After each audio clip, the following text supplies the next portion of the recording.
Fala pessoal, beleza? Então hoje eu vou dar continuidade aqui à curva de polarização direta do diodo semicondutor. Então nesse caso eu já montei o circuito utilizando uma fonte regulável de 0 a 30 volts, um resistor com a resistência de 100 ohms, um amperímetro que está conectado em série com o circuito para medirmos a corrente circulante no circuito, um medidor de tensão, um voltímetro, para medir a tensão anodo-catodo do diodo, que por sua vez está conectado em série a essa fonte. Então vejam que eu já comecei o circuito invertendo a polaridade da fonte para ilustrarmos o caso da polarização reversa do diodo. Então nesse caso o diodo está reversamente polarizado, então veja que o catodo do circuito está conectado no positivo da fonte, né, indicando uma polarização reversa. E nesse caso sabemos que o diodo não irá conduzir. Então o diodo ele só conduz corrente em apenas um sentido, e é no sentido anodo-catodo quando a sua tensão aplicada ela for direta. Então é quando ele estiver diretamente polarizado. Então nesse caso vamos verificar aqui a simulação. Vou colocar aqui uma tensão de, sei lá, de 5 volts. Então, por exemplo, vou iniciar a simulação. Então vejam que eu estou utilizando aqui uma fonte setada aqui em 5 volts, então eu ajustei esse valor para 5 volts. Nesse caso, o diodo está reversamente polarizado, então nesse caso a sua tensão anodo-catodo corresponde a menos 5 volts, indicando aqui então uma polarização reversa. Nesse caso, o diodo ele vai trabalhar como se fosse uma chave aberta, então vai deixar passar a corrente. Então a corrente no circuito é zero. Tá? Então esse exemplo eu posso fazer isso para, vou colocar aqui 10 volts. Então da mesma forma eu estou trabalhando com 10 volts reversos, né? Então apliquei aqui menos 10 volts sobre o diodo, ele não irá conduzir, vai trabalhar como uma chave aberta também. Lembrando que existe um limiar de tensão, eu não posso aplicar uma tensão muito alta, também reversa, que nós vimos na teoria, que o diodo ele pode conduzir, então ele entra no processo de condução em avalanche e pode ser danificado o dispositivo, né? Então ele conduz também de forma reversa, o que não é o recomendado aqui, né? Não é o desejável nas suas aplicações com diodo. Então, o que eu vou fazer? Eu vou parar aqui a simulação por enquanto e vou inverter novamente a polaridade aqui da fonte para a forma original, digamos assim, para a forma de polarização direta.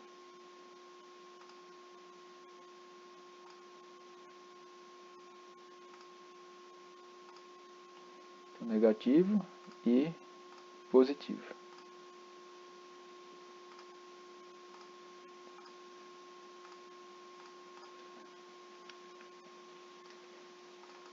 Vou iniciar aqui com 0 volts.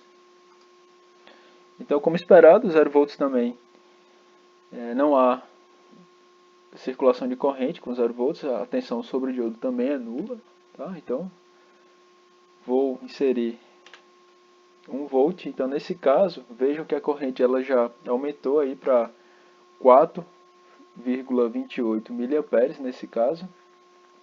E a tensão sobre o diodo corresponde a 472 mV, que ainda é uma tensão abaixo daquela tensão que nós vimos da barreira de potencial, né, devido justamente àquela camada de depleção, quando temos a junção de dois semicondutores extrínsecos, um do tipo P e o outro do tipo N, formando a junção PN, que por sua vez corresponde ao diodo semicondutor. Então, nesse caso, essa tensão ela pode ser aproximadamente igual a 0,7 volts para o diodo de silício ou 0,3 volts para o diodo de germânio.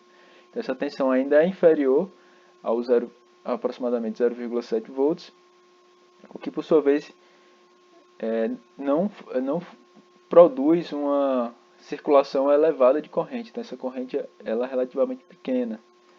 Se aumentarmos a tensão aplicada da fonte, verificamos que a corrente ela aumenta de forma considerada, né? Aumenta aí aproximadamente 10 mA na corrente, que é a mesma fornecida pela fonte. Então, o amperímetro indica justamente a leitura da corrente fornecida pela fonte, já que o circuito é série, e a tensão sobre o diodo, ela está aí aproximadamente 603 mV. Então vejam que a taxa de variação da corrente ela foi bem maior do que a taxa de variação da tensão. Então se eu aplicar uma tensão aqui de 4 volts,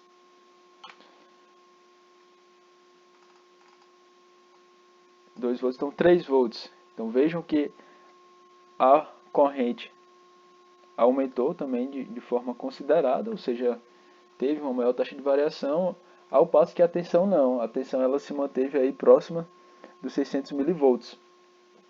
Então, se analisarmos de um modo mais genérico, se colocarmos, por exemplo, 6 volts, então vejam que a corrente ela aumentou consideravelmente, mas a tensão não. Então, de uma forma geral, podemos verificar que para qualquer nível de tensão sobre o diodo próximo da sua tensão de barreira, 0,7 volts, há uma menor taxa de variação sobre essa tensão sobre o diodo, ao passo que há uma maior taxa de variação de corrente circulando no circuito, indicando justamente a característica de uma chave fechada. Então, nesse caso, o diodo está polarizado diretamente, ou seja, ele conduz conduz corrente nesse sentido indicado do anodo para o cátodo e deixa passar quase toda a corrente circulante no circuito, que vai ser limitada devido justamente a essa resistência inserida aqui no circuito e da resistência típica aí da junção PN do diodo semicondutor. Então, nesse caso, então vou colocar aqui novamente 8 volts. Então, só confirmando aí o mesmo comportamento já analisado. Então, a corrente, na verdade, ela tem um comportamento exponencial com relação à tensão. E é isso que nós vamos verificar a partir da análise de um gráfico que foi gerado utilizando esses pontos da simulação. Então, eu vou mostrar para vocês o gráfico.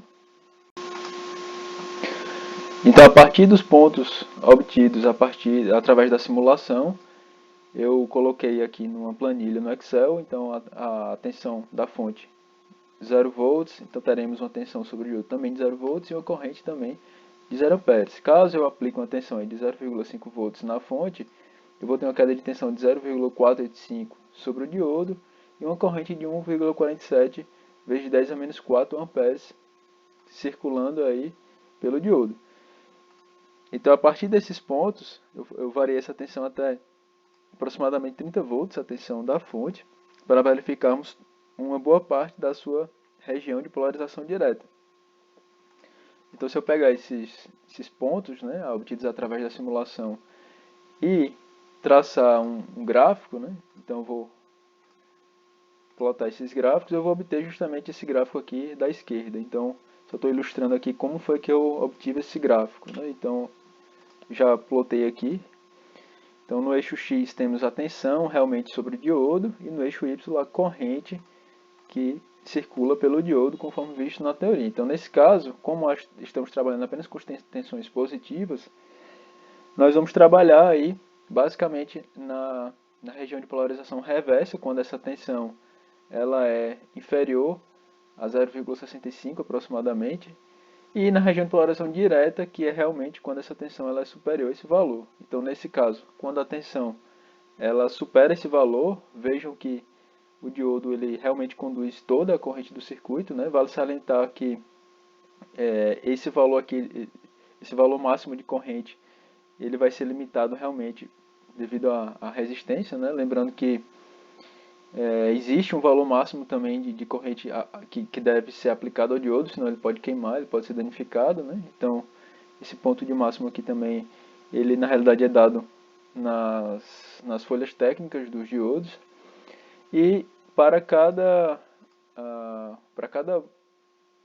no caso, valor de tensão abaixo de 0,65, temos uma corrente bem pequena. Então, essa corrente aí, ela é próxima aí de zero. Vejam que ela aí fica aproximadamente igual a 0,05 amperes. E lembrando que quando o diodo ele conduz, então a partir do momento em que a tensão sobre seus terminais supera a tensão da barreira de potencial, da junção PN, então ele conduz toda essa corrente e a sua tensão, a tensão sobre a junção PN, ela se mantém basicamente constante. Então essa tensão sobre o diodo ela é grampeada aí, podem observar aqui no eixo X, exatamente aqui nesse valor. Então o valor aqui é aproximado aí de 0,7 volts, né, conforme vimos na teoria. Então era justamente esse gráfico que eu queria mostrar para vocês. E obrigado, e a gente se vê na próxima.